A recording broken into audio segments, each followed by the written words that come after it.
I saw Strategy wants to offer more money to buy more of a limited supply asset with infinite infinite printable dollars. Has he broken the system? I guess we'll find out. Seems like he has. But good morning, everybody. Welcome to the Cheeky Friday stream. We do a little end of week market review. We look at some setups, some trades, some ideas.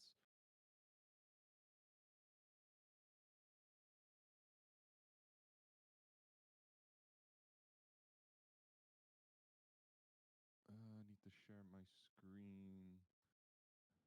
There's the Pockmeister. What's up, my dude? How we doing, my friend? Good, just waiting on BTC. How you doing? Good, good. We all right. Or we I. I'm good with that. Nice little cheeky consolidation here on the M15. 97.4. you, his tone chat is much different today with BTC. What? Way I up don't sound like here. a pilot. Good morning. I love it. This is your captain speaking. Gonna be consolidating here around 97.4. Oh I mean, man, good it's spirits. getting I love it. better. I love Yeah, it. it's I getting love better. it. Things are starting to move again. Like we're starting to get trends. Like it's more fun. It's more fun like this. I don't care what anybody says. It's the truth.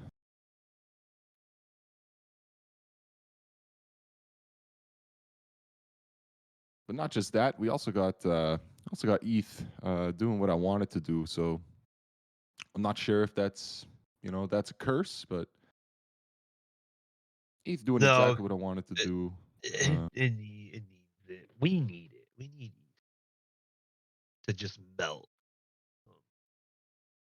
I mean, there's so many nice setups, especially if you're more of like a medium term swing trader. 4 hour charts are looking really nice. You're getting like these 4 hour 200 EMA flips. These are proven to be quite nice. And I'm seeing a number of them: Pepe, Solana, Ethereum, all at these ideal levels. So I'm hoping it's not a fake out. But it looks rather nice. There's a few of them. Doge, like they're all ready. They're all ready. It's just do we get faked out again? That's my main concern. But there's so many nice things. I like that BTC only has like 2, 3 rejection areas right now, like last levels of resistance before new all-time high. That's what's exciting for there. And then if that happens, then all those alts that you're looking at that's doing your 4-hour flip will not be a fake out. It will be some fucking juicers. That's it. I mean, when you look at this, when you look at this 4 hour chart, right? When you look at this BDC chart, like if you're a bear, you're not happy here. You're not a happy camper. You're not a happy person. Um, you shouldn't be back here. No, You should not be yeah, back here. no. You shouldn't be I mean, grinding. Yeah, for me as a level trader, right? Like I'm not a bear, I'm not a bull, right? I long just as much as I short just as much as I long. no, I no, like and I it. speak in I like general it here. terms. I speak in You general know, but terms for the macro bears here. That yeah, yeah. um, We are coming to some levels though that macro bears would like to yeah, probably but short. the So thing, like as a macro bear, right now, I want to say that like the idea of lower than 72, 75 is most likely not going to happen. I mean, if you are like a bigger time frame trader right now, you're back in a range. You're back in a range, and 91.8, it's a level at least myself have discussed um, since breaking back into it. Even on last week's stream, right? It was like 91.8 has been held um, for over a week now. You've had a weekly close above it. You've had more than 7 daily closes above it.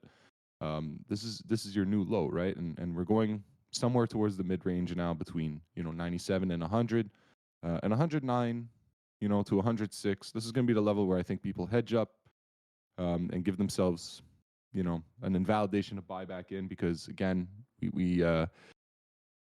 we shouldn't be back here. If you have a bearish thesis here, we should not be back here. And it looks troublesome, right? Because it took a lot of supply, to push down to where we were just a month ago. And to just be back there like nothing's happened is not going to be. It's not going to be good. It's not going to be good for those that have incentives to buy lower. So it's an interesting chart. It's an interesting chart. It's the most interesting it's been in weeks. But once again, 72, 75, that was my line in the sand there. And we've had a response. A very, very similar looking chart now to this fractal, the black rock range, as we would call it, the ETF launch range. Very, very similar PA, very similar. And slightly accelerated, right? Something we've talked about. If we're in a parabola, or if we're in the starting phase of a new cycle, or at least the last parabolic leg of BDC, this should be half the time of this. And we're sort of seeing that. We're very close. So I stick with that. I haven't changed my tune, not a little bit. So that's what I stick with. But yeah, I think we're 20% off the lows now from our average buy, and I'm good with that. Everything's done what I needed to do. I expected alts to do a little bit better in the interim, but all in due time. All in due time. But it's looking all right. It's looking all right for the intraday. We got a pivot 200 EMA alignment. That's around 96.70. Do we get it? I think we can. This oscillator needs to come down a bit. 5 minutes till open. We'll probably get it. What's up, Mills?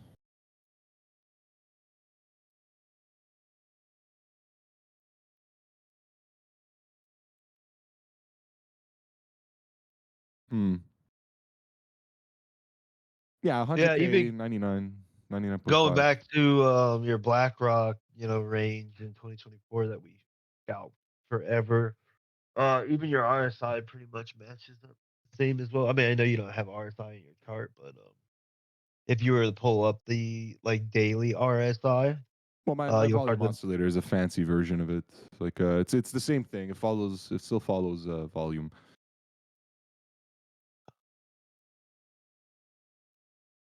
They're similar. They're very similar. Slight I'm trying to. discrepancies.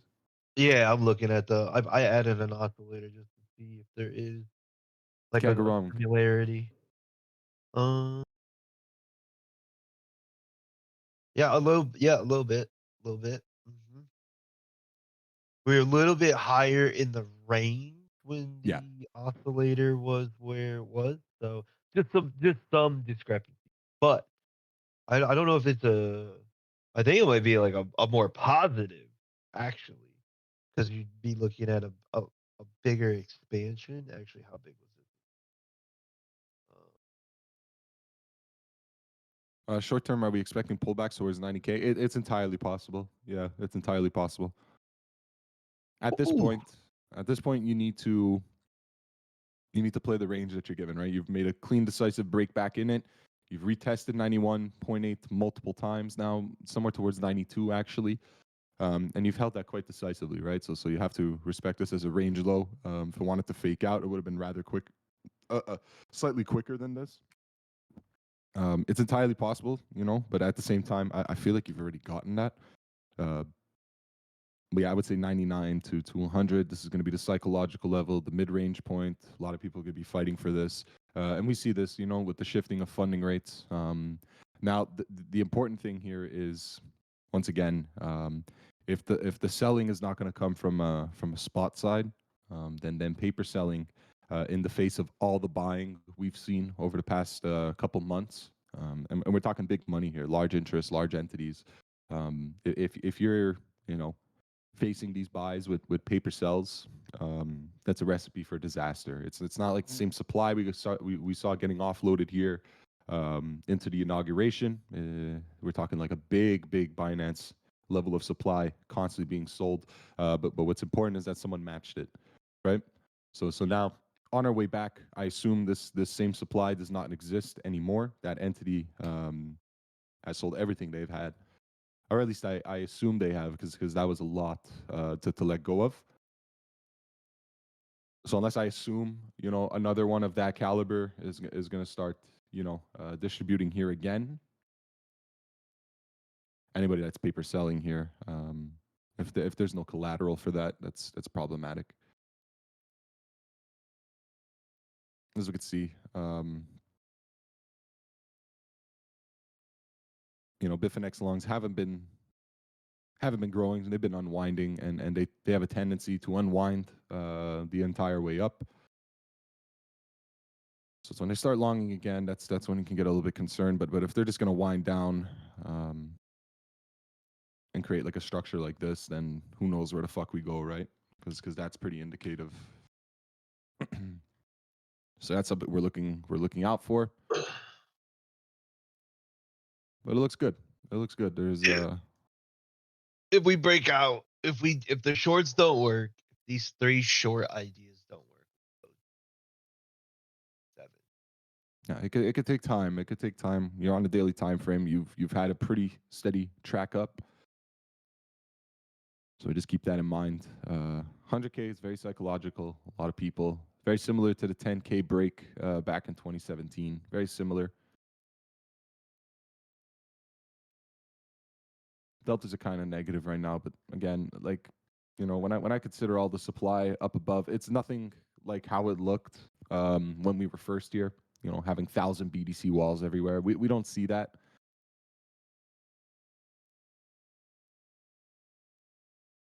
So that's an New interesting York, observation. New York, New York. I got my meds about to be delivered in 10 minutes. I'll have to step away for literally. Akito with the fart coin long. No way you did that. Bro, he doesn't stop. What are you at? Like a quarter mil off fart coin alone? Total profits? Almost 300. Love it, dude. I fucking love it. Well done. Yes, sir. Very proud. J-Phil, you didn't tell me shit. Yeah, we told you that Nikita was gonna long fart coin last Friday. It's the future of finance. I asked you, It's a okay, blue. I said, give me a reason. Give me a reason. He's like, No, no, because Tariq says it's a blue chip. It's a blue yeah. chip coin. I Yeah. have nothing wrong Hey, with people making money. I'll be honest with you, and you know I love to make money.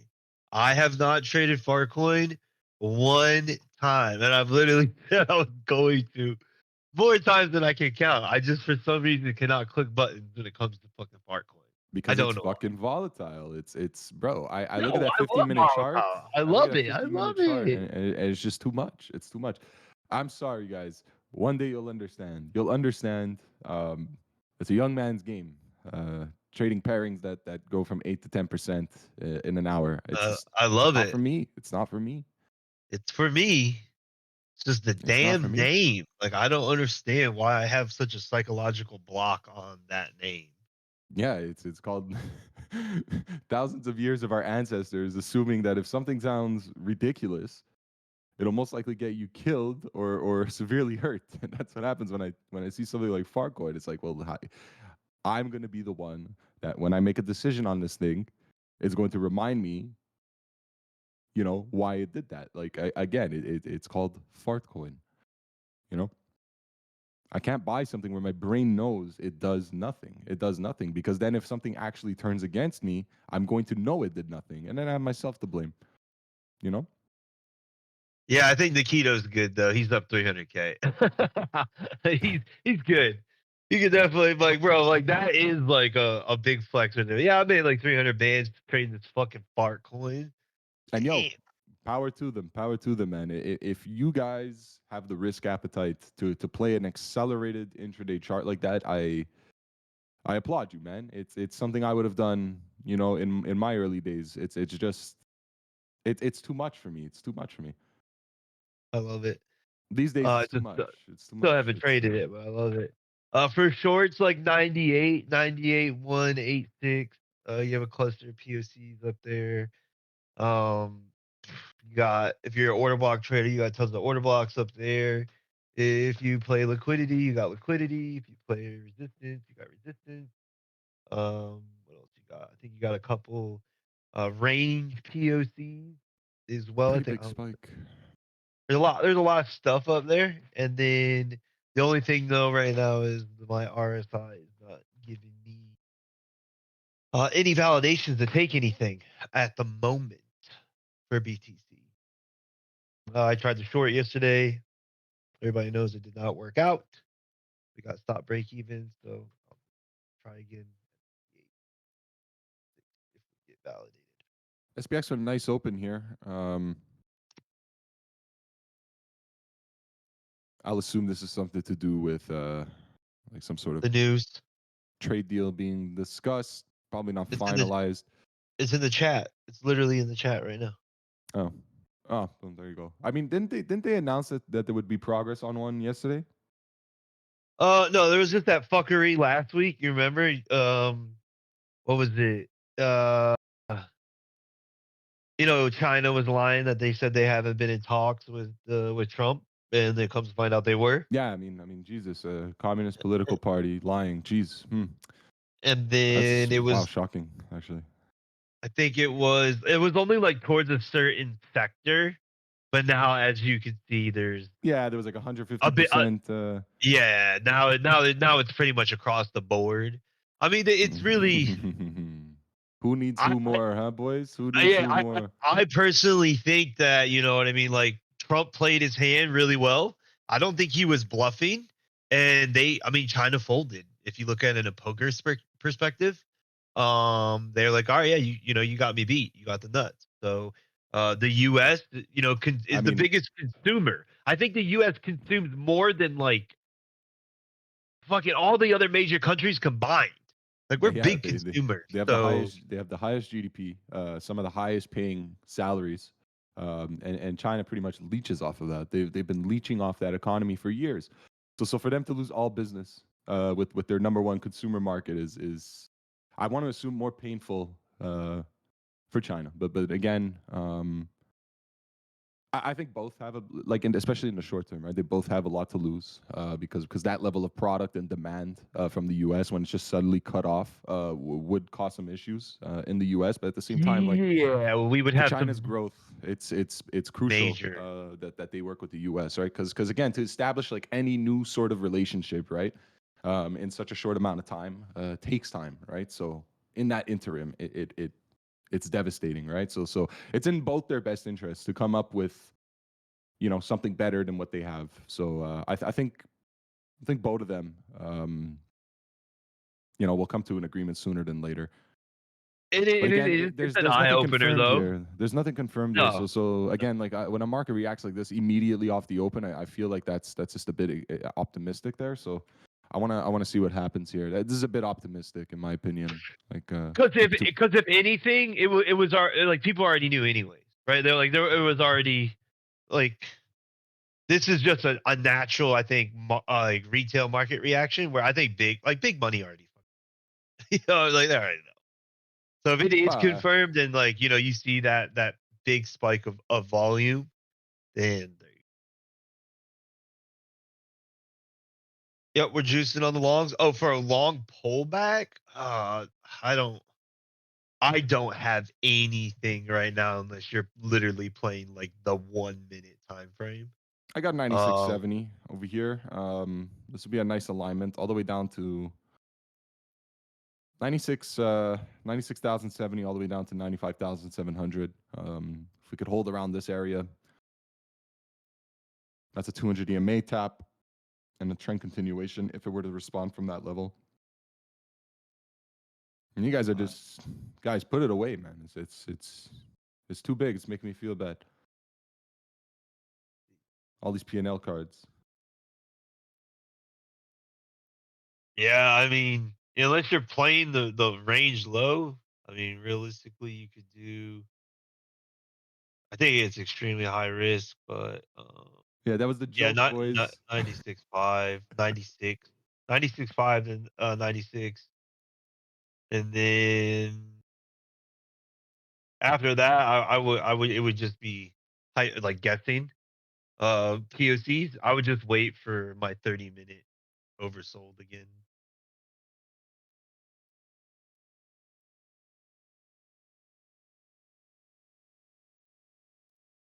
Over the 30-minute oversold overbought is like pretty much my safest um validation to execute trades.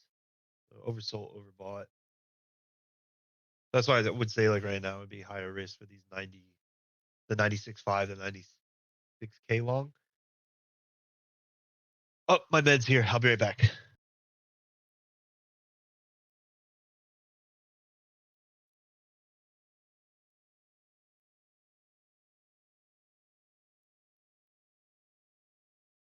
What are my settings for the pivots here? I'll pop them up.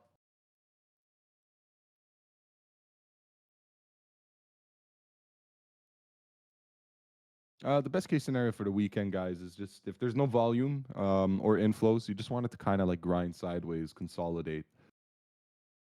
That's usually the best case. That's what you want to see.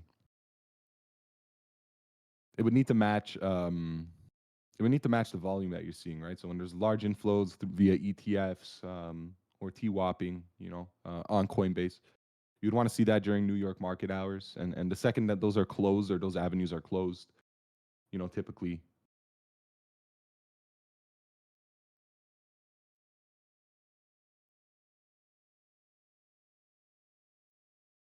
I got distracted there for a second, but yeah. E2 at an interesting level, but what I actually don't like, is our oscillator being kind of fucking extended here. A lot of room for it to move to the downside, but it could all change very quickly. You flush this, you still manage to hold between pivot 200 EMA, watch it get tighter. Maybe even look like something like this. You might actually get a continuation setup, but again, this is kind of extended, so this could just as easily start to use this as a rejection point. So just keep your eyes out for this. Keep your eyes out for this. But it can also just shuffle between pivot 200 EMA, might even deviate below. You want this to come out like that, and that's your trigger.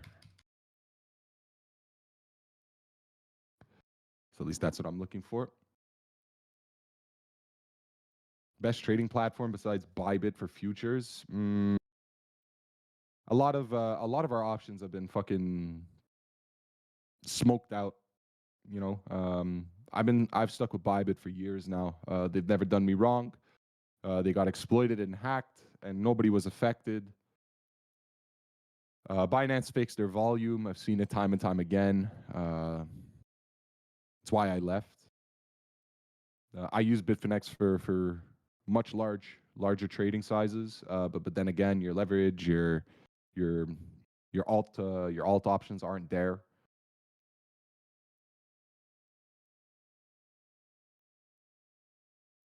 My outlook on BDC is, for the 4 hour, the daily, just let it play its range. It's back in the range.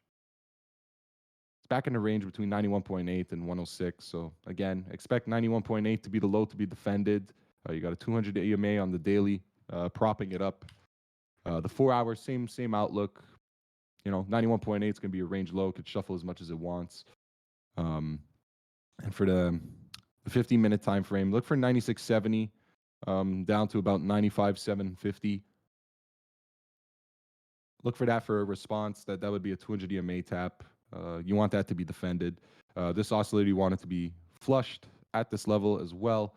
And then you could probably start looking to take out targets between R1, R2, R3. 97.4 has been the level that we've been consolidating on. So again, this can also, act as a trigger to long above, especially with these higher lows, right? So if we pop above, that should be a trigger as well.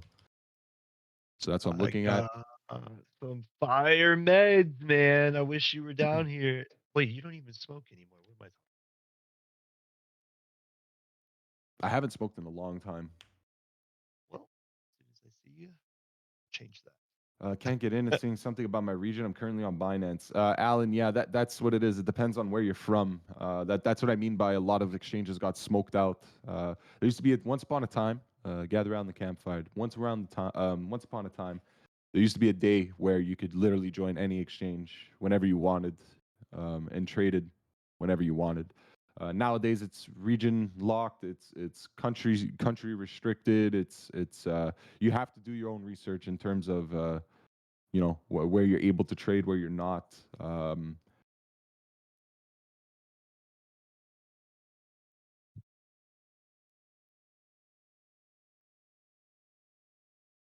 Yeah, you see, Europe has blocked off a lot. I'm not European, so I don't know, but we have a lot of European traders in here that could kind of help you with that.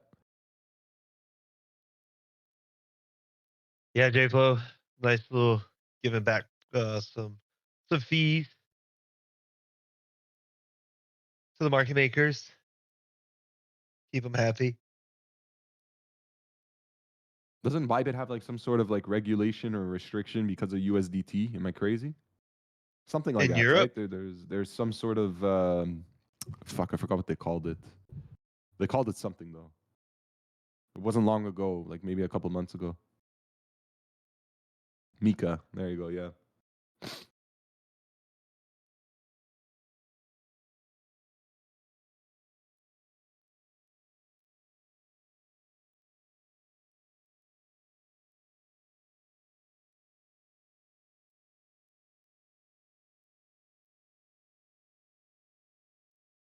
nothing's going on with the New York Open yet. It's fun. Fun.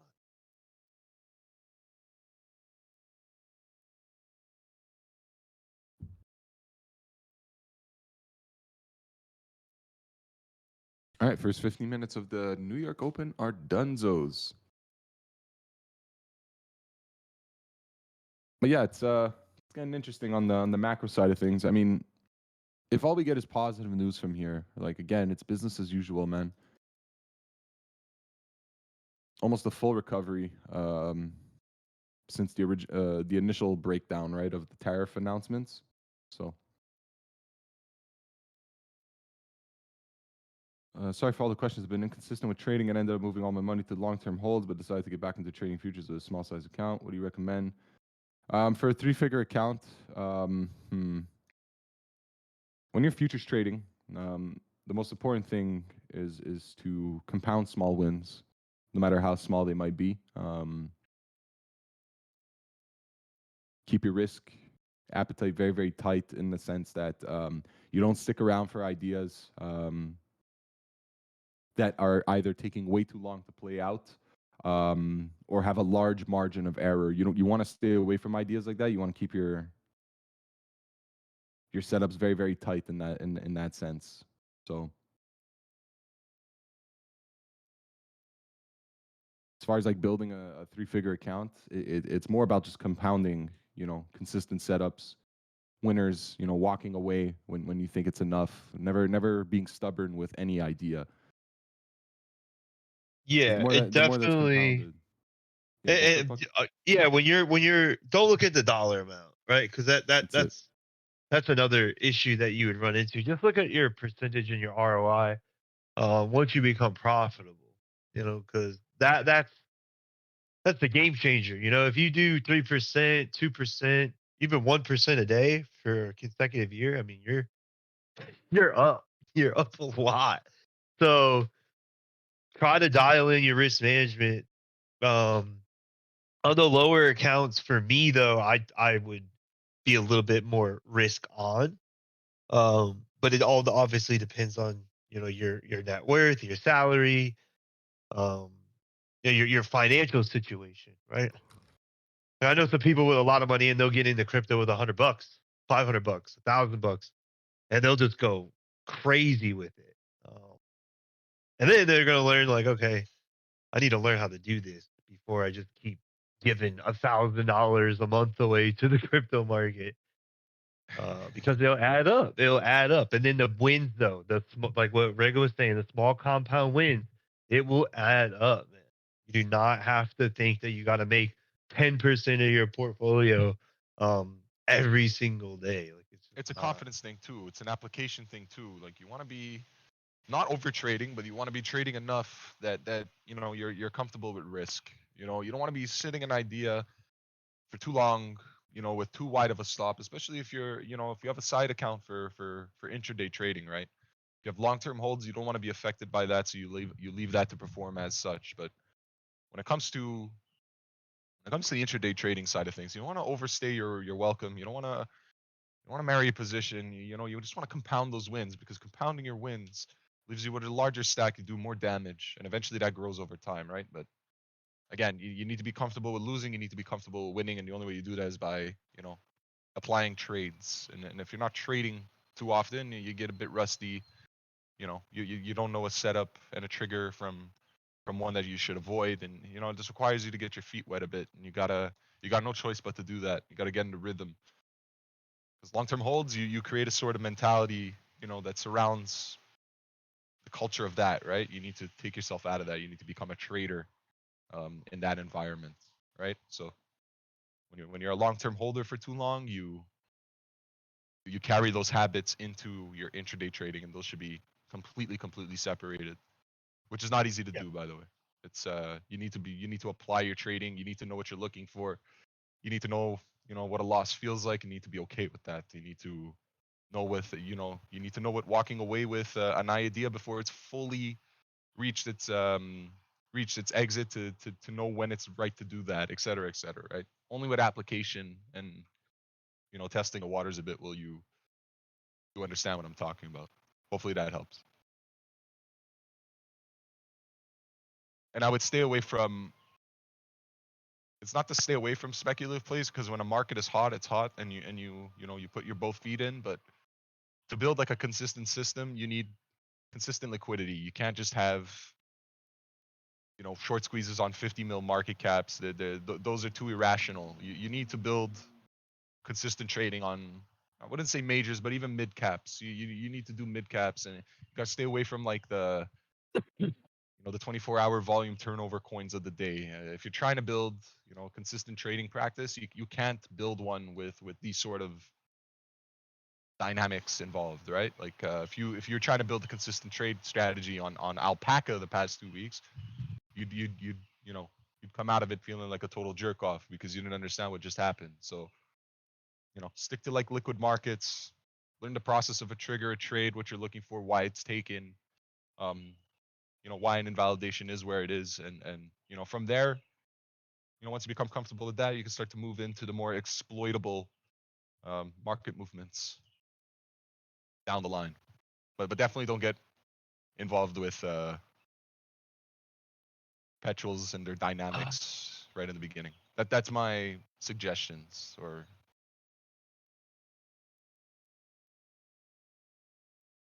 No, Tariq. I think he averages one to two, because he shoots for like 30 to 50% a month.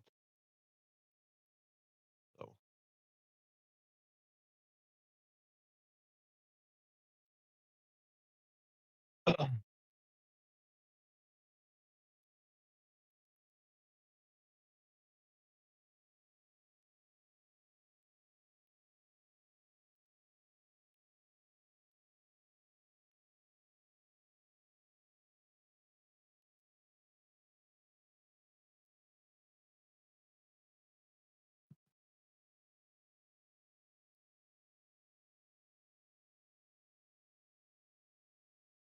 yeah, 2% a day is fucking huge. It's actually more than that, Nikita, with compound from your original investment. Yeah. What is it? It's like if you have $1,000 and you do 3% a day, you're a millionaire in a year. This shit's hard, to be honest, especially for any like newcomers. That would be pretty hard.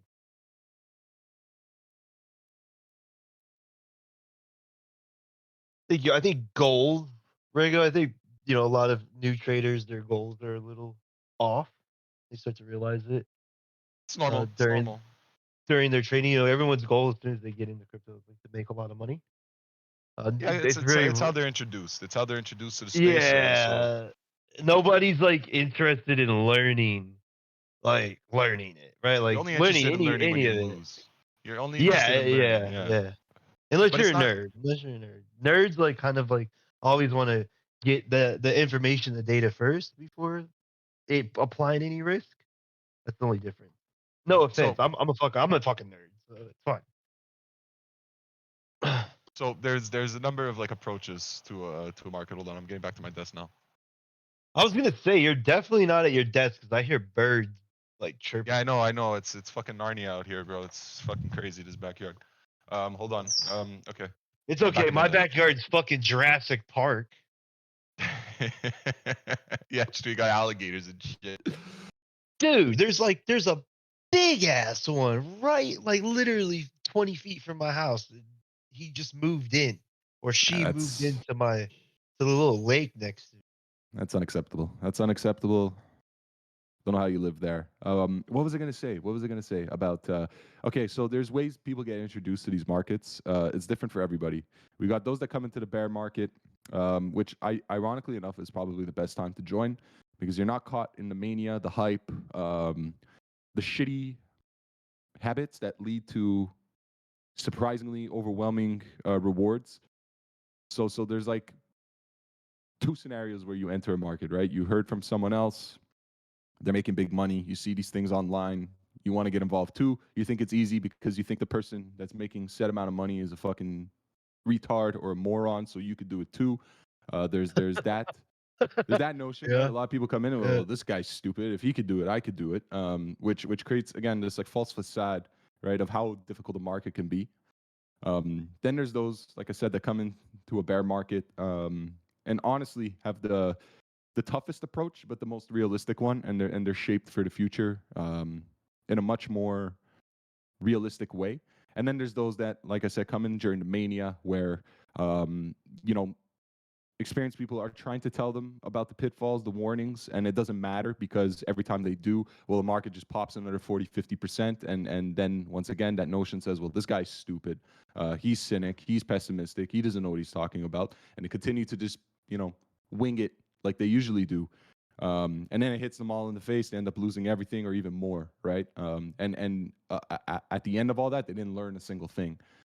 So it's difficult, right? Each person, comes into a market at a different time. The most difficult ones to deal with are the ones that come in during the mania, the hype, because those are usually Market the top. Yeah, yeah, yeah, yeah. those are usually the warning signs and the flashing signals for those that have been around for multiple years, and they just won't listen. And why would they? Because they just market long and they're up 40%. So um, those are the hardest lessons that usually come. You're getting rewarded instantly, but the hardest lessons are extremely difficult to unlearn, right? So there's like three scenarios. There's three scenarios. It's people only want to learn after they've been humbled in the sense that they're not as smart as they think they are. They don't know themselves as much as they thought they did. And when money's on the line and it's almost like a PvP environment, they tend to struggle a lot, right? So the So ones that come in so during the bear so market, so let's say this. So you have two experienced traders actually giving some of you advice that have not been wrecked yet and are just getting into the space because we did just get some new members, Rego. So don't fall into that category. You have resources. You have multiple teachers inside of Wealth Group that will basically hold your hand along your journey. So you don't have to be, one of the the OGs that said, in 5 years, like I had to get wrecked to get to where I am. You don't have to anymore. Like those days, I feel like are over, especially when you have people like Wealth Group that are here to help. It's not just signals and trades, guys. It's a lot more than that. So you could take it with a grain of salt, but if you do not have a strategy, you do not have proper risk management, you're just getting into this space. Let's let's get that stuff like dialed in first before you start risking your capital because your buddy just made $10,000 trading this coin called fart coin, right? Like there you have the resources, use them. And if you don't want to take the because it's really not financial advice, but if you're not taking the recommendation, then I'll see you in 6 months. Yeah, it's good points. Like you guys have a ton of material in here. I know a lot of people join for signals and calls, but it's a disservice to yourself. Not learning why or how someone is Well, taking something is just in my opinion it's a major disservice to the subscription itself. Right? You have so much material. A lot of the times, trading is sitting around waiting for things to happen. And if you have the time for it, why not learn and apply things yourself? Get a better understanding for what you're getting involved in. It, yeah, it's I, it's I I just wrote this down so I didn't forget. I'm sorry to cut you off, but it's to go exactly what you're talking about. So even if you're here just for the calls and signals, you still need to learn risk management. You still need to learn something to even start taking our any of the traders calls and signals. I mean I still get it to this day where we have members that join the one-on-one section. They do not have a strategy. They do not take their own trade setups. They literally copy every single trade from a couple traders, and they're not profitable. You know, the only reason why they're not profitable is because of their risk management. So right then and there, it says like, figure out your risk management, follow the trader risk that you're taking. That's what I love about Tariq. Tariq, he'll give out what he's risking on his trades. And you can literally just mirror that. So if Tariq's risking 1%, you shouldn't be risking 10. I'll be completely honest there because that just sounds like disaster setting up. You want to copy the trade, then copy the risk. John says 1 to 2% for his, and then he'll let you guys know if the trades are higher risk to lower it to maybe cut your risk in half. So, because that's what he's doing, and he's an extremely profitable trader, amazing trader. Tariq, Rego. So you want to follow the risk management. If a trader doesn't disclose their risk management with their trades, we have active questions for let's say you copy Woods, right? You like to take Woods' trades. You could simply just ask like, hey, what is Woods' ideal risk management range? So that way you can copy because it might look crazy because he posts those huge high leverage trades, but his risk is managed on that leverage trade, guys. Not full port 100x leverage on VTC. He has risk management, so definitely dial in on that if you are just here for the calls and signals. And I'll add in that risk appetite is different for everybody. Some people are comfortable with 1 to 3%. Some people are comfortable with 5 to 6%. It really comes down to you. You'll only know once you apply and understand like how does losing 5% on a single trade feel? How does losing 1 to 2% on a single trade feel? And like overall, like what is your expectation here, right? And as long as it's realistic, you'll find a working formula for yourself. But risk appetites are different for everybody. The bigger your size gets, the more comfortable you are only with a 1 to 2% loss. Sometimes you're even only comfortable with 0.5%. It really depends on your risk appetite and how expendable your cash is to you. Um, so just throwing that out there. I I'm see still getting someone. used to that to this day, and I've been in this space for 4 years. That's it. And it's always going to change. It's always going to fluctuate. For me, a 1 to 2% loss, if I'm fully sized now, hurts like a motherfucker. And I'm not comfortable risking more than that sometimes. But again, I understand someone with $1,000 port, risking 2%. This is chump change, right? And it's like, okay, well, if that's how you feel, then up your risk appetite a bit until the point where it starts to fucking suck. Um, when you make a loss or when you take a loss, if the second it starts to ruin your day, when you lose a trade, then you know that your risk appetite is just a bit too high. But when you can just scratch it off and just be like, no big deal, on to the next one. That's when you're finding the sweet spot. But you'll only know once you've made adequate enough amount of risks. Like in the beginning, you don't really know this. You kind of have to learn it. Of course, you could follow other people, but it really, trading at the end of the day it's very personal. It's very taxing on the mind, the emotion, and your overall confidence, right? So the second you start playing with numbers that take away these elements, then you're lost. You're lost, and it's you're gonna make big disastrous mistakes, and that's not what you want to do. So just throwing that out there. Like Alan right now says, how do you suggest learning now? What is the best way to learn in your opinion? Engage in the chat, ask questions, don't be shy to. And they're not questions on like where should I long and where should I put my stop? It more ask questions like why do you think this trade is good? Like what are you seeing? Why was it taken? Can I look at this at another chart and can you tell me, is this accurate? Does it look kind of the same? Would you be able to take a setup in this in your opinion?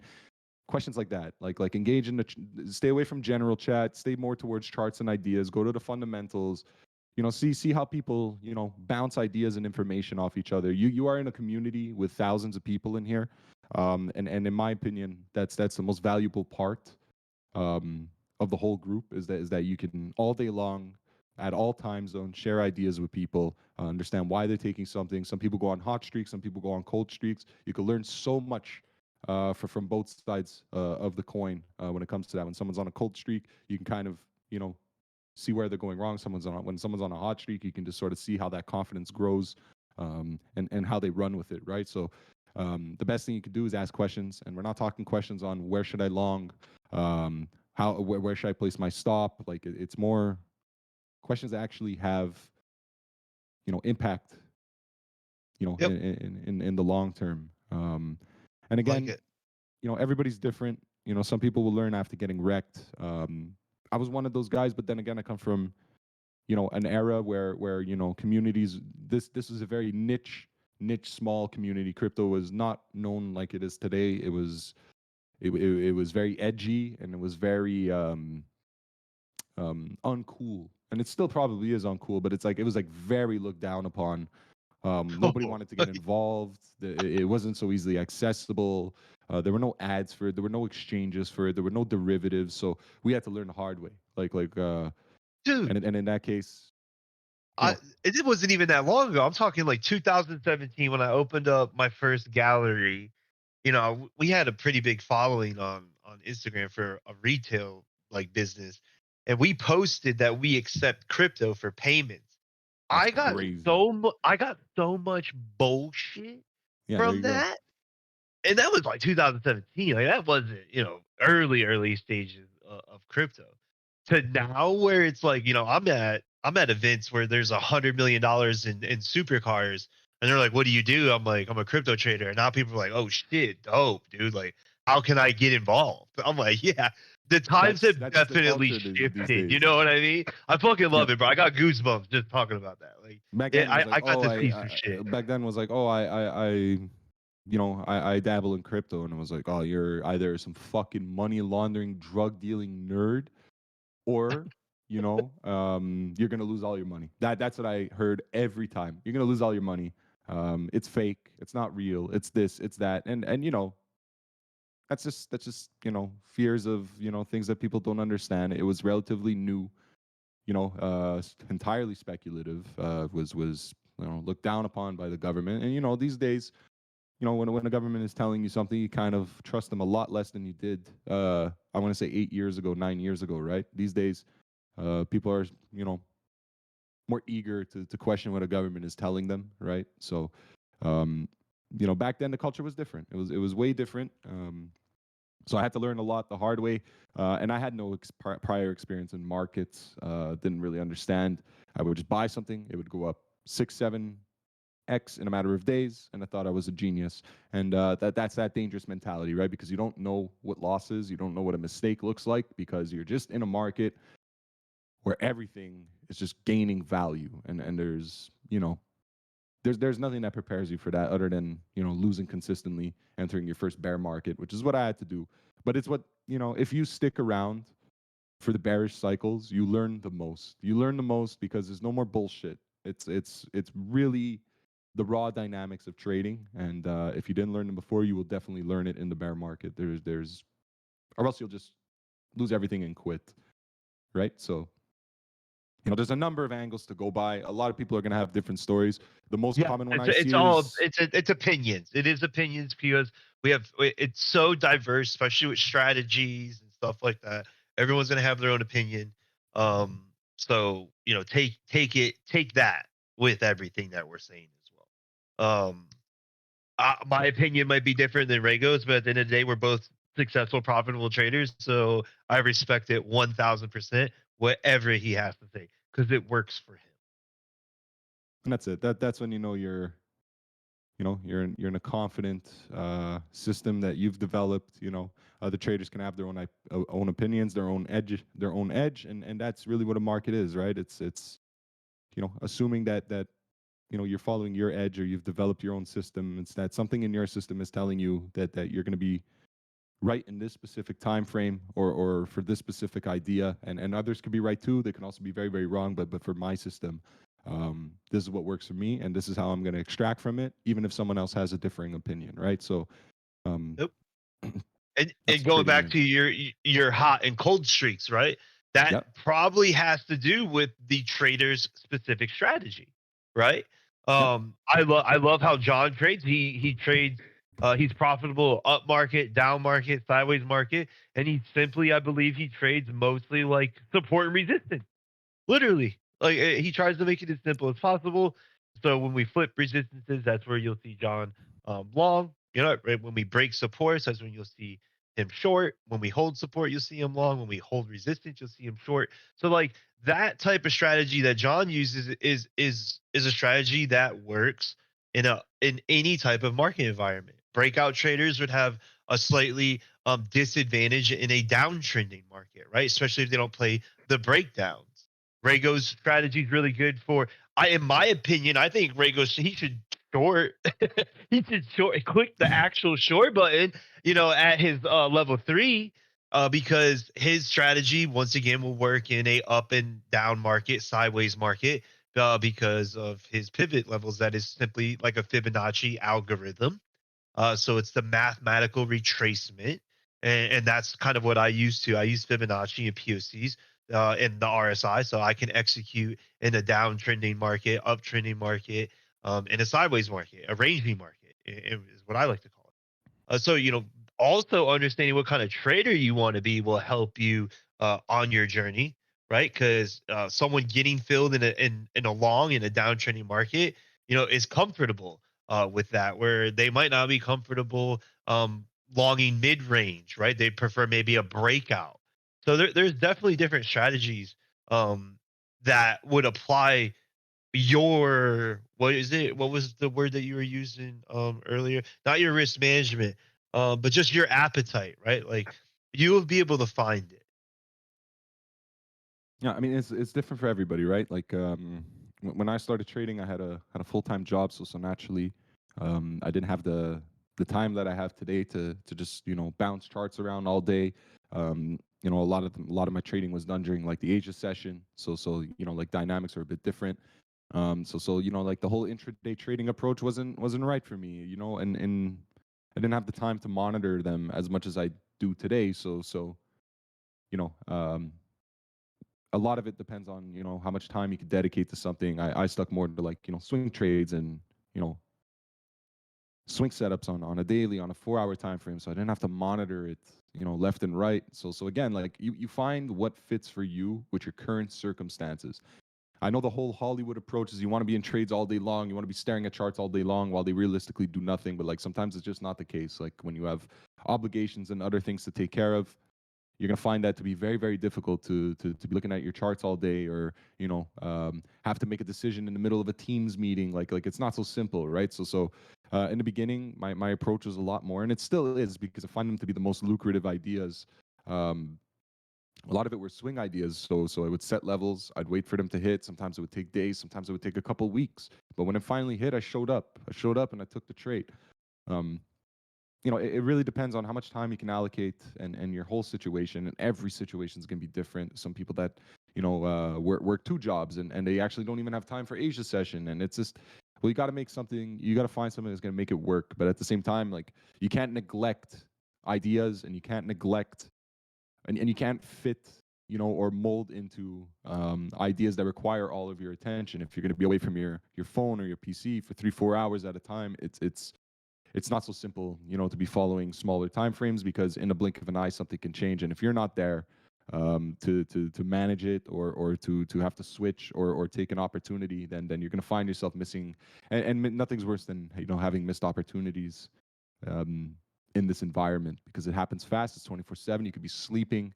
You could be in the middle of a business pitch, and those missed opportunities that you waited all day for, if that's gone, not only does it play with your mind, but at the same time, the prime extraction area is passed you by, and Right now, that's you not gotta chase, take higher exactly risk. It's gonna be high exactly. risk setups. Yeah, 100%. It's that could definitely. I think that's probably even having the whole setup like marked out, what you wanted to see happens, and missing that opportunity, that would that turns people off even still to experienced traders. um because even with the experience rate now, now you're talking potentially, 5, 6, 7 figure trade that they miss. That's pretty big paydays. That's why when when me and Rego, started buying up the dip around like 50k, we waited 7, 8 months for those levels. I don't care if I was, I don't even know, but I mean, anywhere. It wouldn't matter where I was, what I was doing, sleeping, anything. When those alerts are going off, I was getting up and I was getting in front of the computer because I needed to execute that trade. Um, I developed a strategy because of my work schedule. I was only able to trade the Asia session, Rego. We're in the same time frame. I worked all day long, so I did the TA in the morning, set my alerts, That's and it. then if Yeah. I was in front of the terminal when I got home from the stores, and then I'd take some trades and I'd trade Asian session and rinse and Did repeat. the same thing. I would start at 8. I'd wake up at 5 in the morning, 4:45 actually. I'd do my 30 minutes of reading. I'd do my meditation, clear my mind, and then until work started. Other than the commute, I would look at my charts. I would look at my charts. I would plan out my stuff, set my alerts, have my phone ready, and in the event that I had to do something or take something, well, it was there.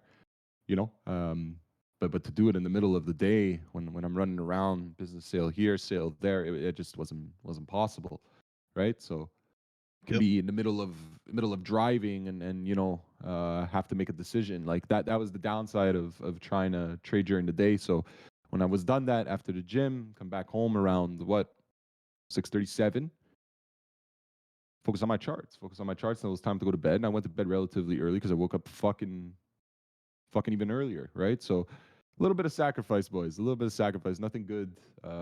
Nothing worth having comes very easy.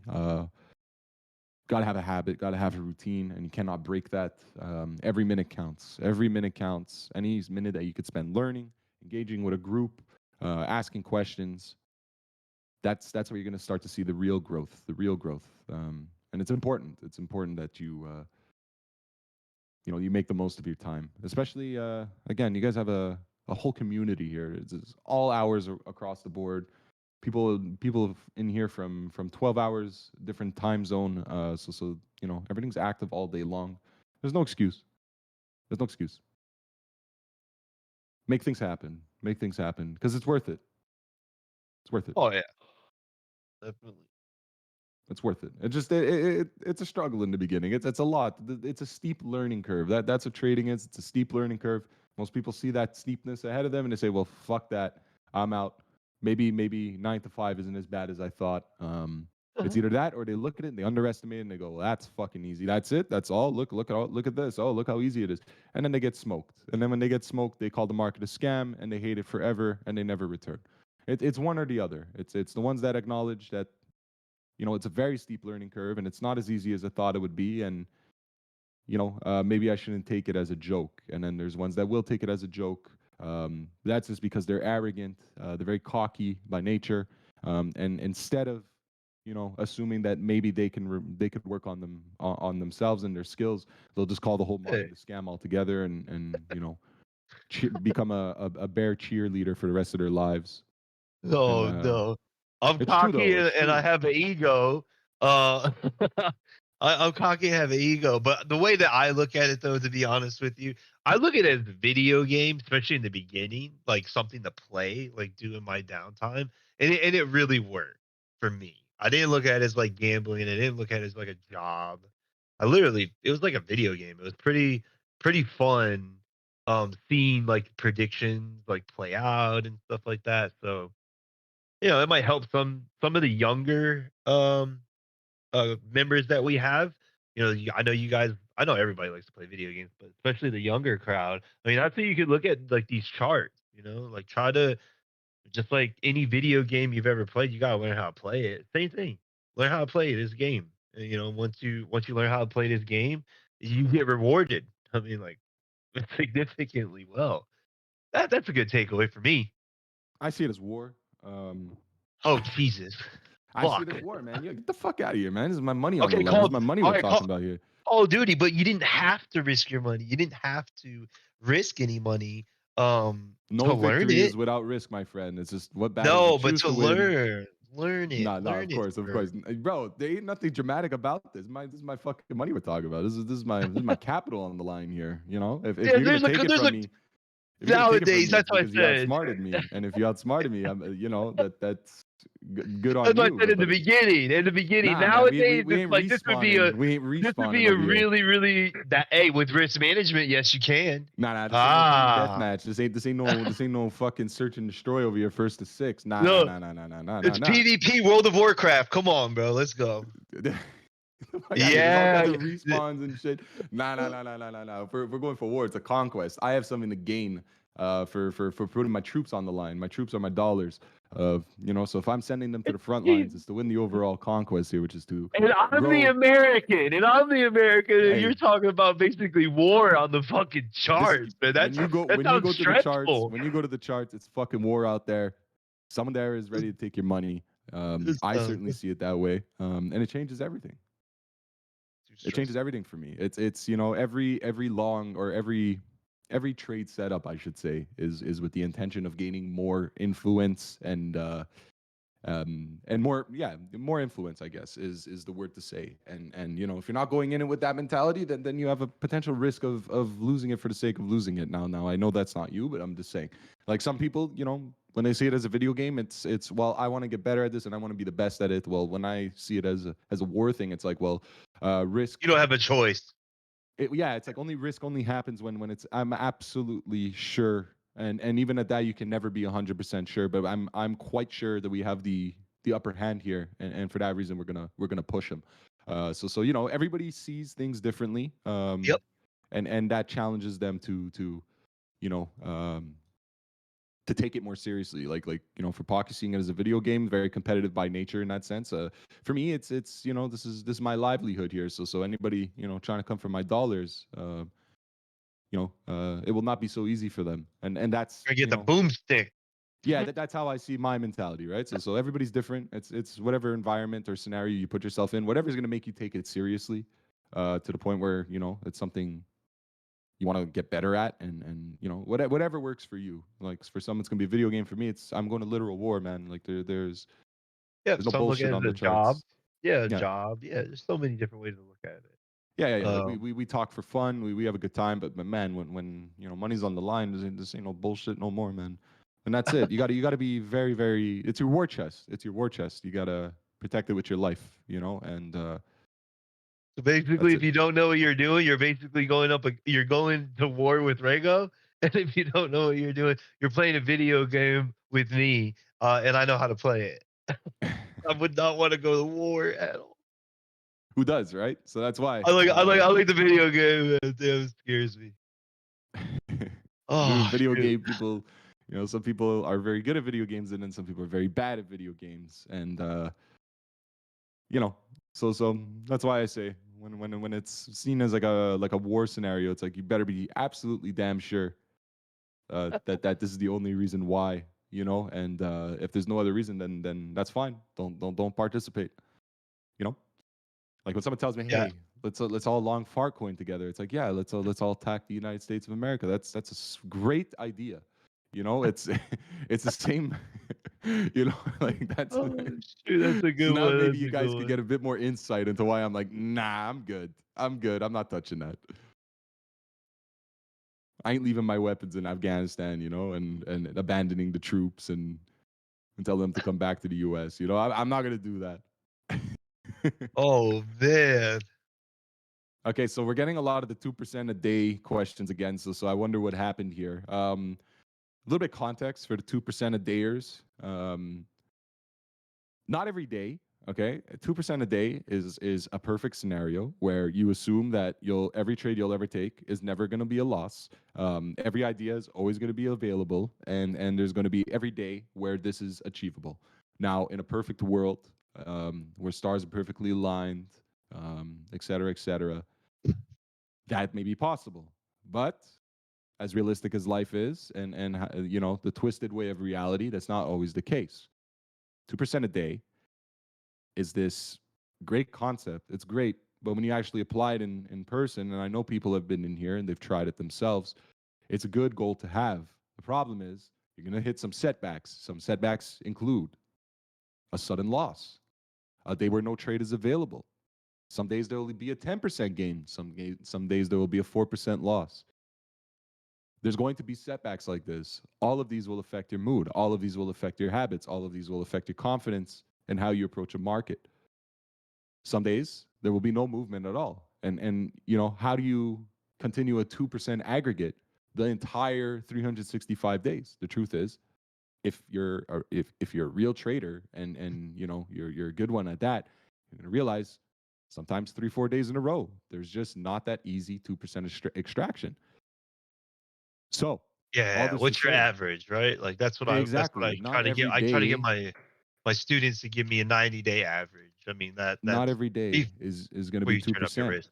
Yeah, some days are going to be down 6% because you took trades that you thought would give you your 2%. Instead, they turned south.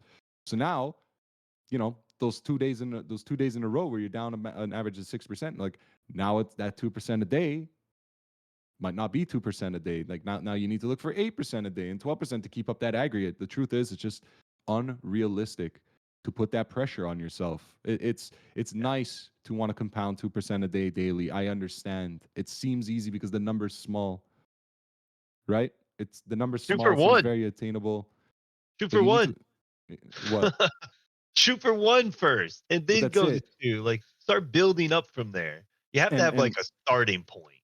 and look, it's I get it. These markets move fast. 2% a day seems ideal, and 2% is found in a market like this every day.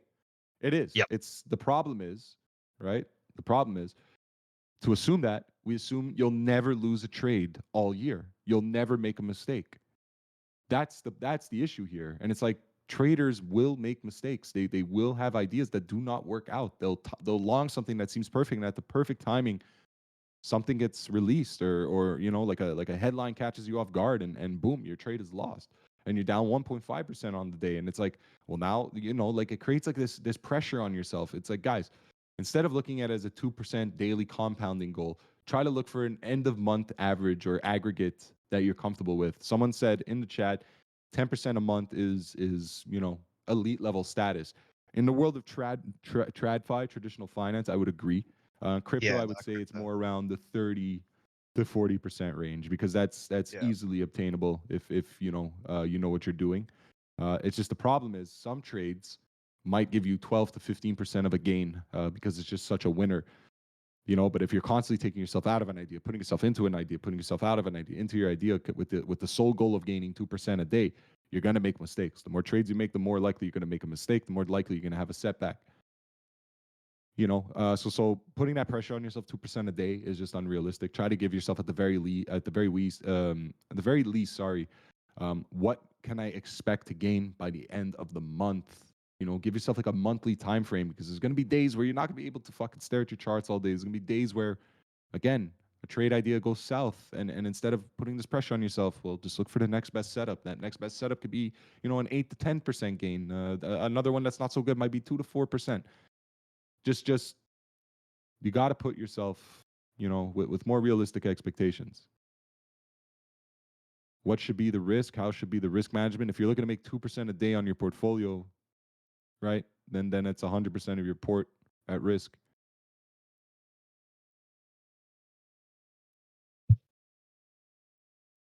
So like if you're doing a 2% gain on your whole portfolio, then that means your whole position size and you're looking for at least a 2 to 1. Like I don't take trades unless it's 2 to 1. So 1% risk for 2% gain, maybe even 0.5% risk for 2% gain. These are like small fractions here, or smaller dynamics. Right. Yeah. So it's just even if you do 2% risk, that means you're looking to gain 4. And we're sorry, guys. It's been a rather slow day. Nothing's really been moving, so we're just kind of, going on Yeah. our. Because Yeah. there's a We know lot of new members. we talked about the levels that we're interested in though, right? And I don't have any That's alerts it. on any altcoins or anything for me to spit out plays um, or trade ideas. But as Yeah. soon as the alerts So come in, of course we talk about we're just waiting right now. This looks nice. I just don't like this. patience. I don't like the extra extension here. I'm not gonna lie. This should still go down to here, or at least flush and hold the pivot level. And I should be expecting like the only thing that kind of looks good is BDC because it's flushing. It's flushing and it's consolidating on those new highs, right? So that's the only one that looks kind of good right now.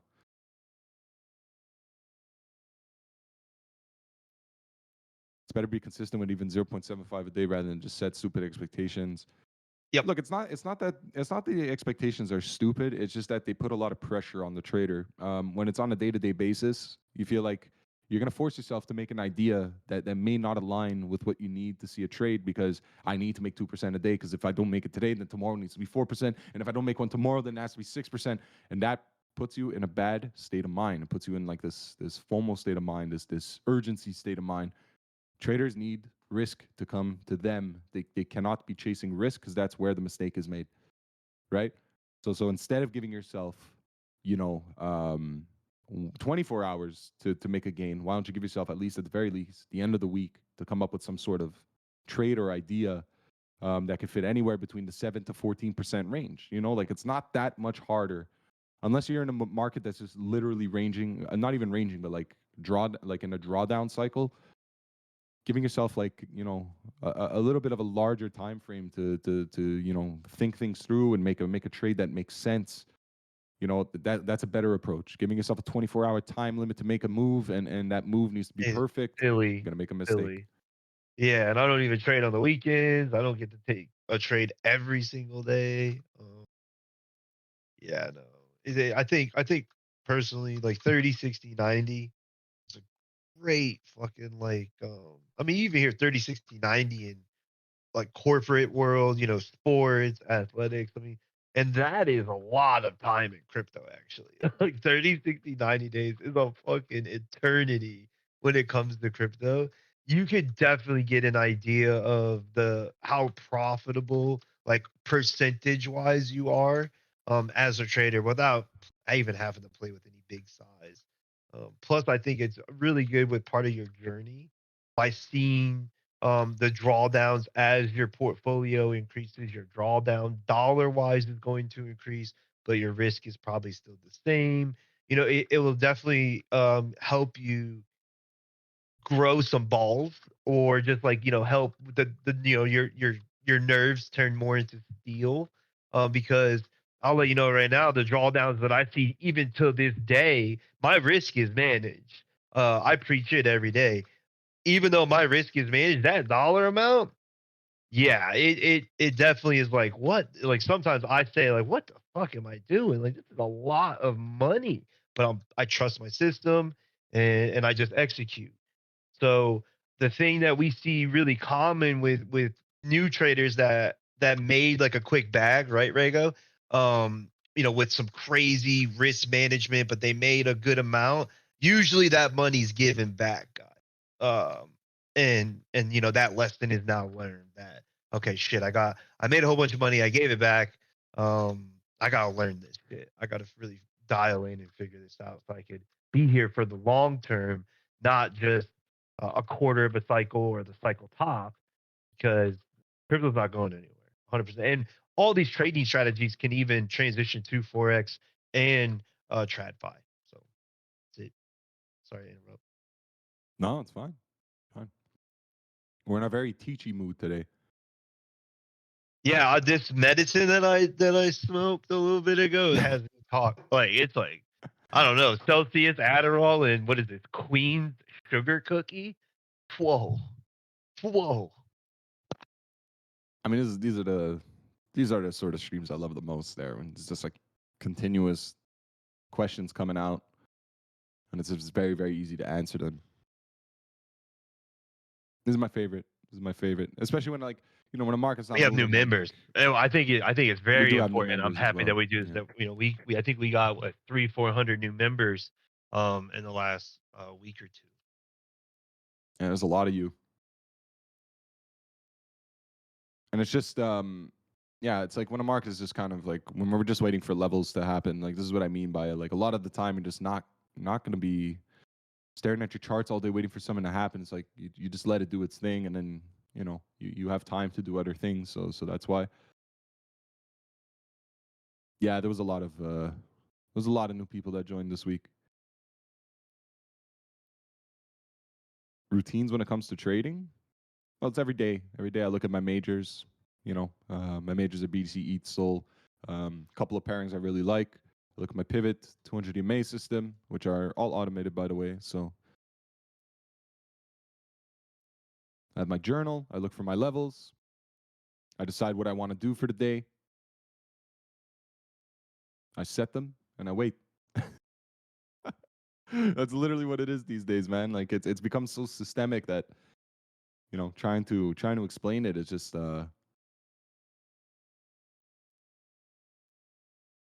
you just wait for New York Open. You chill out before New York Open. You might even set some levels before New York Open. Sometimes I even do it after the daily close, which is around 8 p.m. Eastern. Yep. So like when I wake up Yeah. tomorrow, sometimes I could just go chill, do something else, and only pay attention either if the levels have been hit, or as we get closer to New York Open. It's like really the same shit these days. It's become so like systemic. Like I could just look at like I'll go, on my Coinalyze, I'll look at my top 24-hour volume turnovers, see where most of the market is flushing their money into. And, if they're worth my attention, I'll take a look at them, apply the pivot system on them. Is there anything I can take? Is there anything worth taking? If not, move on to the next one.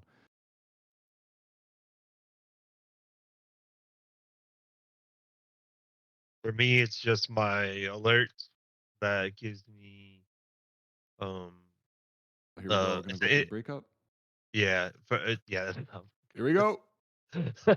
yeah Here- yeah so yeah, I just wait for my indicator to give me alerts, tells me when we're approaching key levels and setting up for lower time frame reversal on the RSI. Pretty much all I do. Wait for those alerts. On stream sometimes we'll get like a dump of alerts at once. It's pretty cool. Tons of TA to do together. I think that happens usually on like Tuesday or Wednesday. Get frustrated with certain walls that appear hard to break through with your port. A lot of the times, Matt, you'll see like if a price is just kind of consolidating or ranging, you'll also see that in your portfolio gains, right? Especially depending on your style of trading. Like if you're usually on the end of large expansive moves, you'll find yourself getting like chopped on your port until that next expansive move. Try to find a correlation with where your largest growths are, and you'll probably see that during like an expansion area. Some people's growths are during a ranging area because they simply just apply the range. Yep. Yeah, lots of break evens for me. Yeah, you Especially keep when the I'm risk especially managed when in yeah a when I'm trying to um long like the bottom or short a top, I'll get a lot of those are the times where I get a lot of break evens. When we're getting the expansion is obviously when the breakdown is when most of the profits are being hit. Of course, there is partials right inside the range. Um, the BlackRock range was so beautiful. That range was so big. So even like your scalp moves were felt almost like as swings because it was days and weeks that you were in a long or a short, all while taking TPs, partials and stuff. So good. yeah, it's going for it. Yeah, R1 already in. R2 and R3 should be next. I mean, we just cleared these highs, so that's good. Good. What a trend so far. If you experience a big setback of like 30 to 40% on a port, and how do you come back from that? I have many times in my earlier days.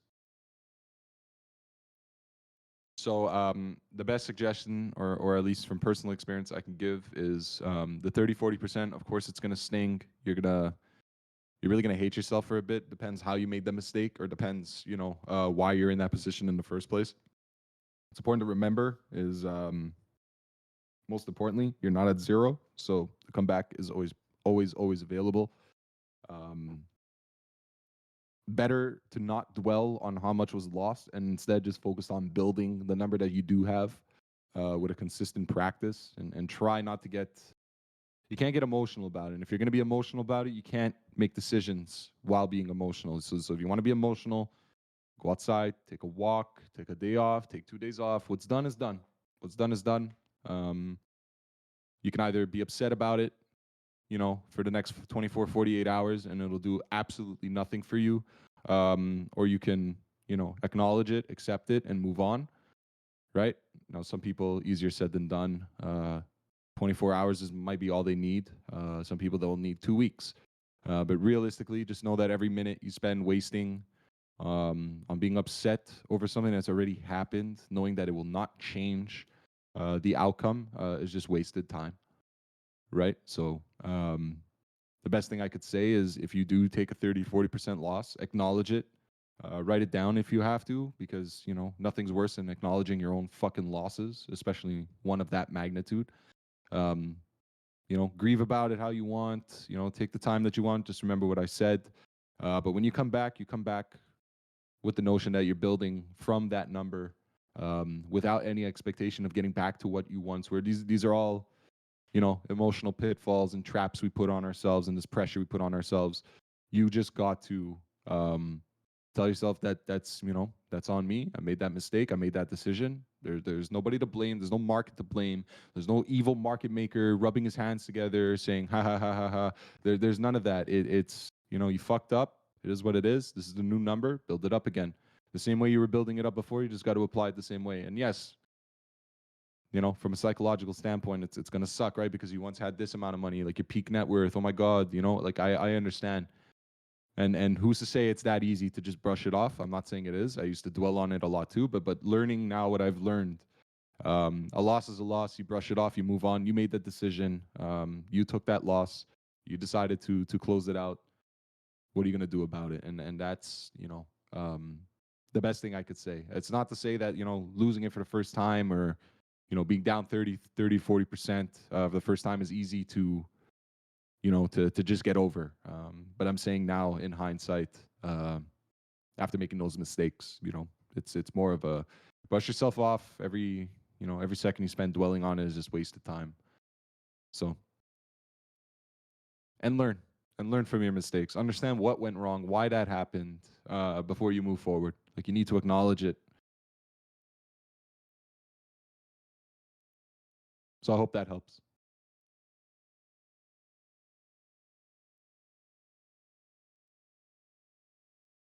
BC, are we really you gonna fake us out, or what's going on over here? No, I don't see any real reversal yet. I mean, you are getting the 1 minute bear div. Shouldn't. I mean, there's a whole lot of nothing going on right now.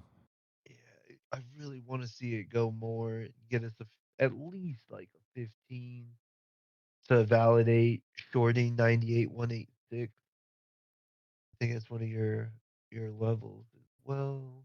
On BDC? Yeah, one of your TP levels.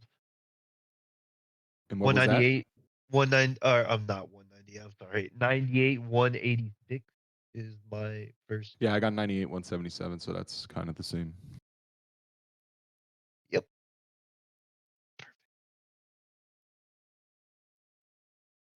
FEG in 12-hour. Yep. And it's a 6-hour OB and a 12-hour OB as well. It is higher time frame liquidity. Okay. I mean, yeah, there's a lot of shit there, Mills. Man. Lots of stuff. Hold on. Did I pull my range? I don't think I did. mean, it's good volume again on a Friday. I mean, volume's not bad. It's not bad at all. What's our funding? Going negative again, bro. Oh. Move up short, move down short. This is crazy. Oh, I know what's going on. Damn, why did I delete that? I don't know why I deleted it. We're at the range POC that we operated in from like December to February. There we go. Sometimes you just gotta dig for the level. It's a range POC. We had a value area low at 93 that we flipped. You can see the flip there. Pretty clean and a retest of that level. I think we get this on Soul. Value area high is 101. So yeah. And We need to get above 90. We need to get above 98 to see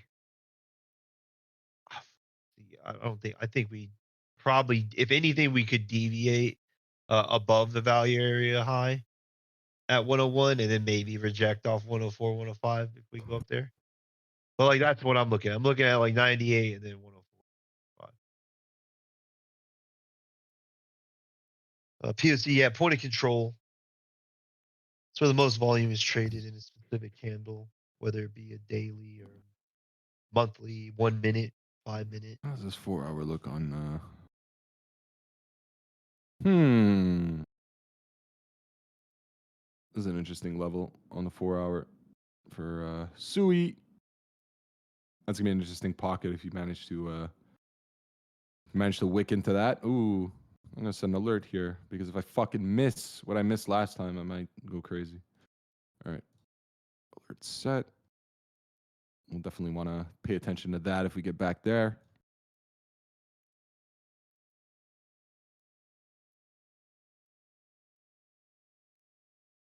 Ooh, biggest mistakes.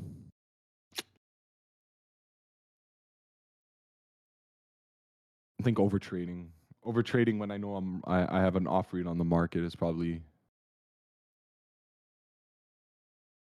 where my biggest mistakes usually come from.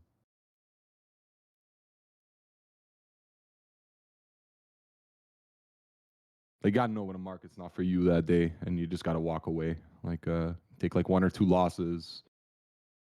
Something's wrong about your approach for that day, and should take it easy before you go crazy.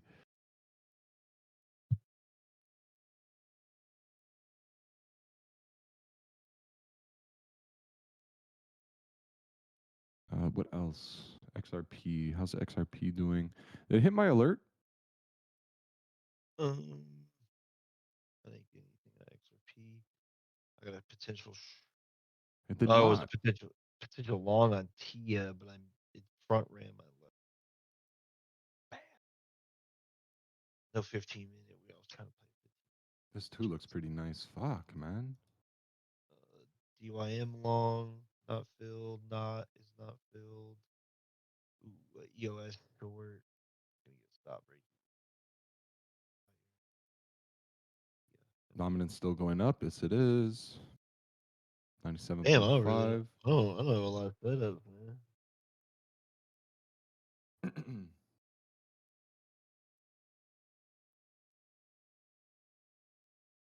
I mean, a lot of my M15 setups have extended oscillators today. I don't know, but like BTC is not. Like BTC is the only one that's not. But everything else has like an extended oscillator. So I kind of wanted to just like give me a little spike down.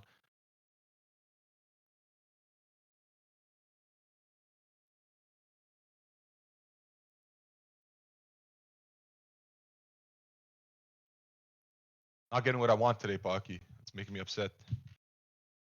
I know your vibes in the beginning was fucking awesome because we're at. Fine. I feel like Hey, I'm in a good mood today. I've been sharing. yeah. I think we're still good, man. I just don't see us rejecting right. I mean, we made new highs on BDC. I mean, I'm as good as it could be. We made new highs Yeah, from this recent. you want to see a breakout. I think I'm more than happy with what we've done over the past 2 weeks. Like I didn't get my full fills to where like it's the same situation, but like I averaged down this whole way, so like I'm up like 20-25% on some rather big buys, so like I'm good, but like I want to see like way higher than this, like way higher than this. Like you don't know thinking, bro.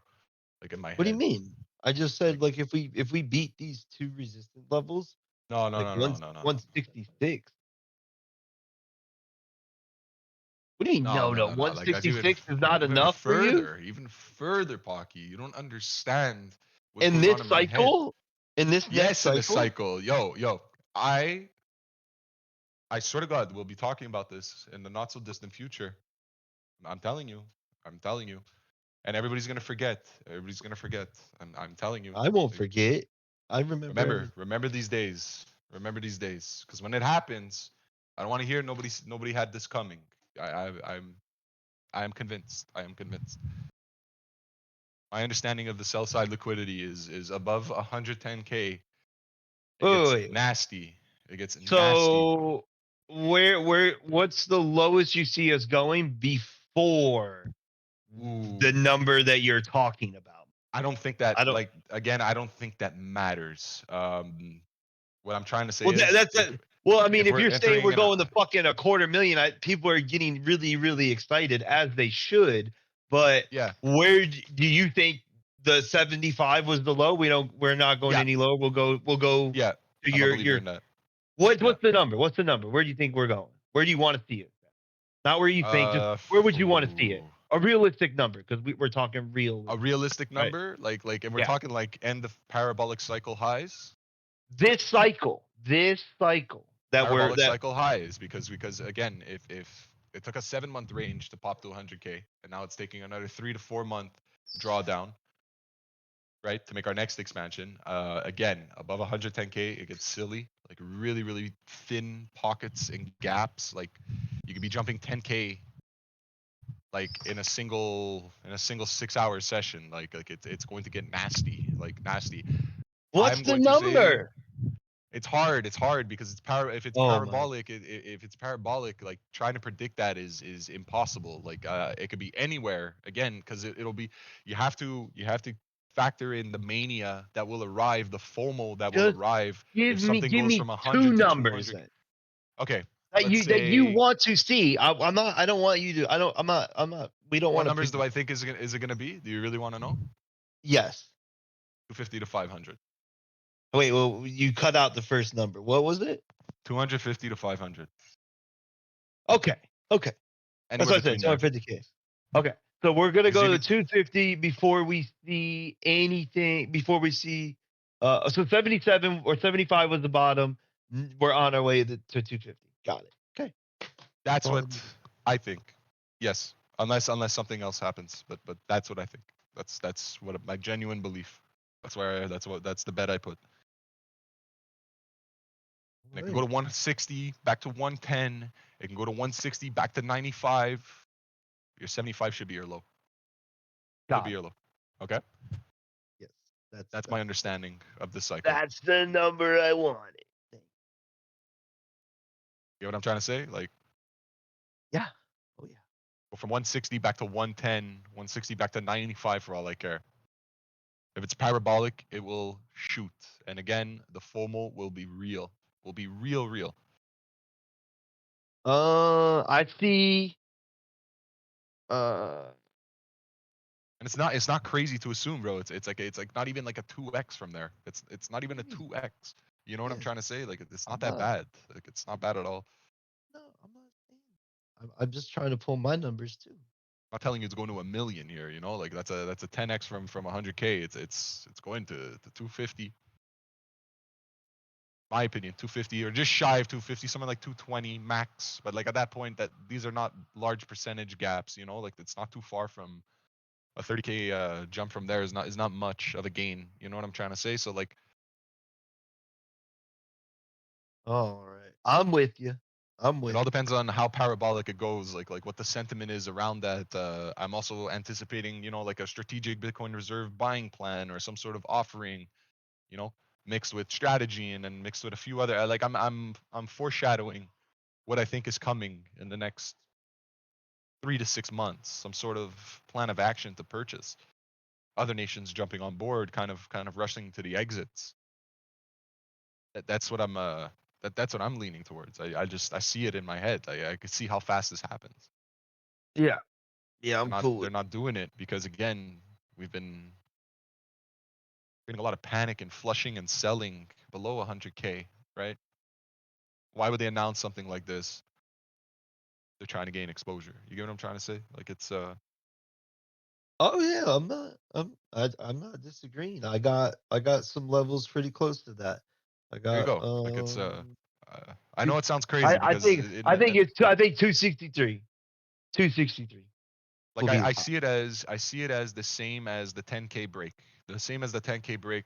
We were at 20K in a matter of days. A matter of days. It did not take long. You know, once we clearly broke 10K, we were at 20K in a matter of days, maybe a couple weeks. So it's really not crazy to assume 100% gain after absorbing all the sell side liquidity we had at around 110K. Like we absorbed a lot, bro, and that was one entity. One entity. 5 other people decide to join in on this. It's mayhem. It's absolute mayhem. So, but I am optimistic. I am optimistic. So maybe that will bite me in the ass. But that's my honest belief. Like What are the 3 rejection levels? It's not problematic because it's levels to make money at. So it's potential short for us to make money. Not 98 to 98 like 500. Let's just round up. Then you have 104 to 105.2. That's your second. And then your last levels is literally like 107, 108. Those are the only point of controls that you have above the current price that Bitcoin could reject off of and pull back and not make a new higher high. If we flip these POCs and turn them into support and the new higher high target off technical analysis, there's 2 targets I'll have 155 and 167 for this next move up before we range again.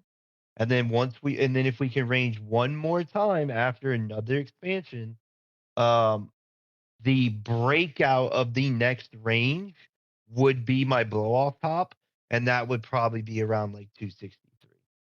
And then that's my prediction based off technical analysis because I can't have an opinion off of um there's no way to price predict something just based off of what you think, right? Like just looking at a piece of paper and just writing a number down, like that is not how I do it. It's strictly based off technical analysis, and that is the 4618 of the fib extension from the previous all-time high to the bear market low.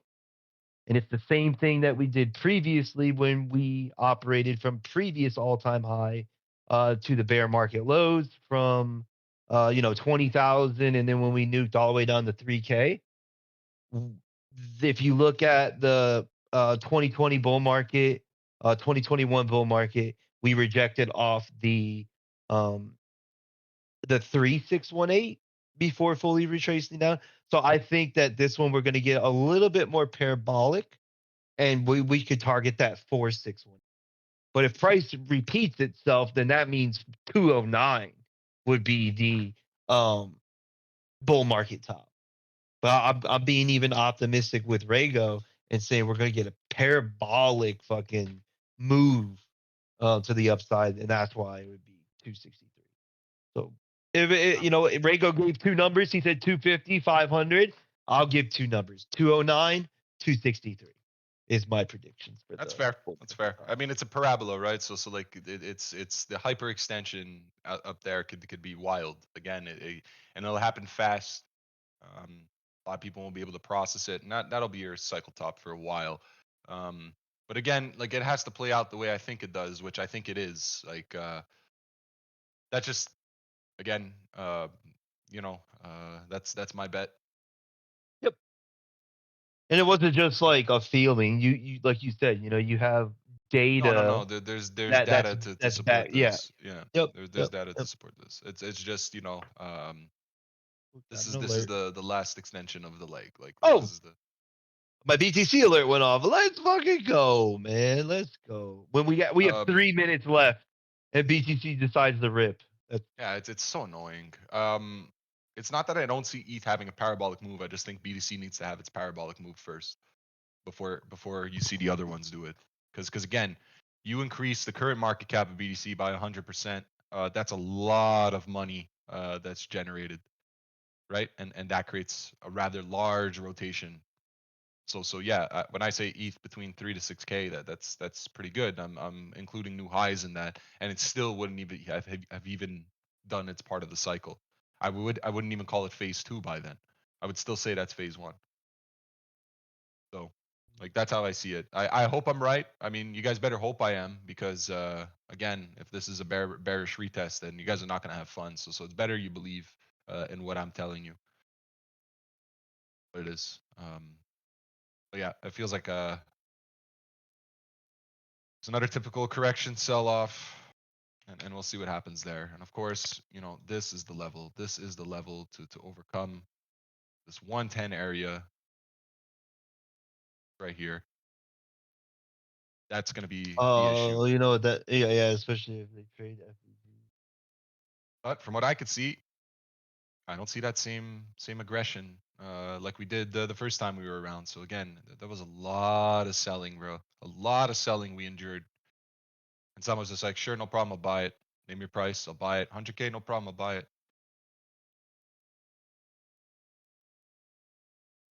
They've seen a pretty big drawback on their investment. Wouldn't And order the they money held. that is what does that mean? Wouldn't order the money that is coming from institutions like countries and all the ETF buys not be rotated into altcoins? How would they manage to do that if they're in ETFs? You get what I'm trying to say? Yep. Like again, like one of them is an asset that nations are going to jump on board with. The other ones are speculative that do nothing. That doesn't mean that crypto natives aren't going to rotate and scrape the barrel for some of these things. That means that it's not to say that a lot of these things won't find new market cap highs as well. I'm a believer in that. Again, I believe in the traditional cycle where it's like once BTC makes parabolic highs and it's well beyond its gains and appreciation of the previous cycle, then yes, there's usually a large period of time where I wouldn't say large, it's rather short because it gets shorter and shorter. There's a significant period where narratives are born and catalysts are born and money is rotating in and out and everybody just has so much money they don't know what to fucking do with it. That creates a lot of rotations, a lot of cycles in and of itself, right? So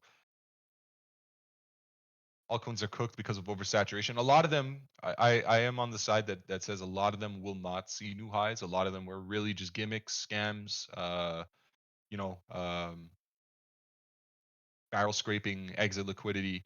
But there are some that will see new highs just because their community, their brand is strong.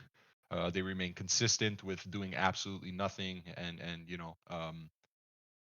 again, sometimes it's just about catching the right narrative at the right time, the right hype at the right time, and again, there's always gonna be a new wave of people believing. Every cycle, there's a new wave of people that come in, understand that Bitcoin's just way too expensive, so they look for the next best thing, and shortly after there, they'll find a brand that is really recognized, strong community, and that's their cycle. So that's how I see it. But again, there's a lot to happen from now until then. I'm just shooting a bit off here, but again, we're in the range now. So again, the real level to really watch is 106 to 110. That's the level. Like again, if we're back there as a bear, I wouldn't be too comfortable. But yeah, that's how I see it. Wow, it's already 11. What the fuck happened to the time, Pocky? My God, Yeah, it always starts to move when. we gotta head out. I have some work to accomplish. So it's been a wonderful stream. Thank you, Rego. You have a wonderful weekend, chat. Hello, Appreciate my friend. everybody. Have a good weekend, chat. I'll see all my one-on-ones here in a little bit. Yep. Thank you everybody for joining. It was a fun discussion, fun session. New members, etc., etc. We do this every week for 2 hours, 9 to 11. And if there were questions that we didn't get to, we're sorry. Sometimes we go off on a tangent and we forget that there's other ones. So if you do have questions after this, don't be shy to, shoot myself or Pocky a message. We'll get back to you within a reasonable time frame. But without anything else left to say, guys, have a wonderful weekend. Have a wonderful rest of your trade day. Trade safe, trade smart. Don't be dumb, etc., etc. And yeah, Pocky, it's a pleasure. I'll see you next week, and everybody else, we'll see you same time, same place next Friday. Awesome. Thanks, bro. You have a good one. All right, you too, my friend. Chat, signing out. Goodbye.